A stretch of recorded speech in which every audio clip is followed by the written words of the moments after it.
When you consider what Mr. Carney just said, that Canada is not for sale, does this make the discussion a little more difficult to start on? No, not at all. No, not at all. No, time will tell. It's only time. But I say never say never. I've had many things that were not doable, and they ended up being doable, and only doable in a very friendly way. But if it's to everybody's benefit, you know, Canada loves us and we love Canada. That's, I think, the number one thing that's important. But we'll see. I mean, over time, we'll see what happens. Now, this right here, these type of conversations with other world leaders, it pisses the Democrats off. Why? Because they feel like Trump don't have the ability to do that. They don't realize that he's very comfortable in this. He's not playing. This is not cosplay for him. It's not.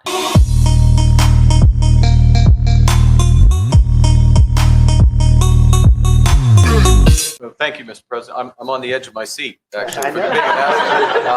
But thank you for your hospitality and above all for your leadership. You're a transformational president. Focus on the economy with a relentless focus on the American worker, securing your borders, ending the scourge of fentanyl and other opioids, and securing the world. And I've been elected with my colleagues here. With the help of my colleagues here, I'm going to spread the credit to transform Canada with a similar focus on the economy, securing our borders, again on fentanyl, much greater focus on defense and security, securing the Arctic and developing the Arctic. And you know, the history of Canada and the U.S. is we're stronger when we work together, and there's many opportunities to work together. And I look forward to addressing some of those issues that we have, but also finding those areas of mutual cooperation so we can go forward. That's great. Very nice. Thank you very much. It's a very nice statement. Now, this right here was completely different from the conversation that he had with President Zelensky of Ukraine. A lot of you may remember that when he came to the White House, you know, rocking a sweatsuit. He wasn't rocking a sweatsuit. He just wasn't rocking a suit. He didn't give a dang on about that right there. All right. But some things were said in that conversation. Trump met with Canadian President Mike Carney, that was yesterday, amid tensions over 25% tariffs on Canadian goods. Carney firmly stated that Canada is not for sale. I don't know if you guys seen that right there. All right, so here's the video right here, the not for sale video. And y'all let me know what y'all think in the comments, gang. Let's go. When you consider what Mr. Carney just said, that Canada is not for sale, does this make the discussion a little more difficult to start on? No, not at all. No, not at all. No, time will tell. It's only time. But I say never say never. I've had many things that were not doable, and they ended up being doable, and only doable in a very friendly way. But if it's to everybody's benefit, you know, Canada loves us and we love Canada. That's, I think, the number one thing that's important. But we'll see. I mean, over time, we'll see what happens. Now, this right here, these type of conversations with other world leaders, it pisses the Democrats off. Why? Because they feel like Trump don't have the ability to do that. They don't realize that he's very comfortable in this. He's not playing. This is not cosplay for him. It's not. And that's the one thing that makes him stand out, because no matter where he goes, even before he became a president, this brother already had that type of, I don't know, it was just that something about him that he belonged in the room. He belonged in the room. And as you can clearly see right here, they're having a good conversation. And he says, look, never say never. He quoted Justin Bieber. Yeah, I never thought I'd see Trump quote Justin Bieber. But he quoted Justin Bieber just now. He was like, never say never.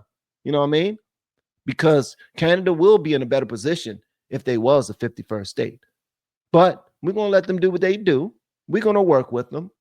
They are not going to put all them tariffs back on us, but we're going to work together. See, I told y'all to calm down. I told y'all I got this. But one thing that the Democrats do not want to listen to is the fact that we have been screwed by these other countries for such a long time. And it took a real man to get back into the office to make real change. And there will be some dark times at first.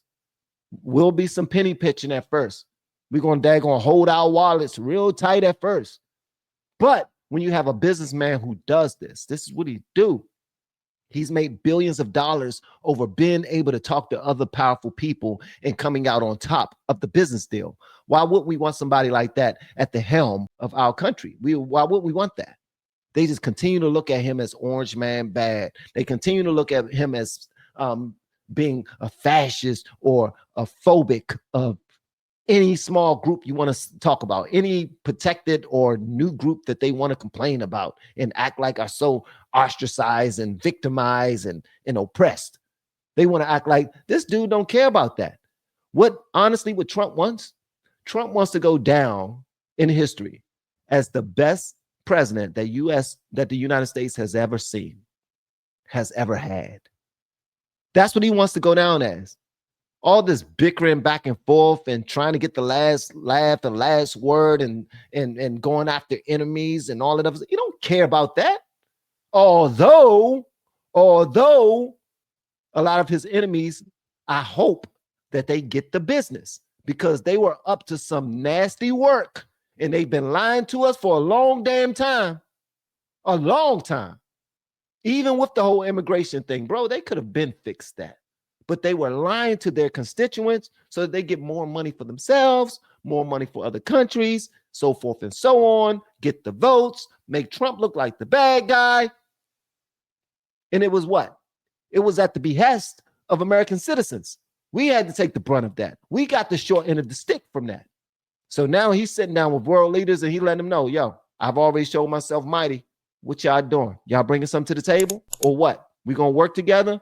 Or am I going to have to roll over you? Straight like that.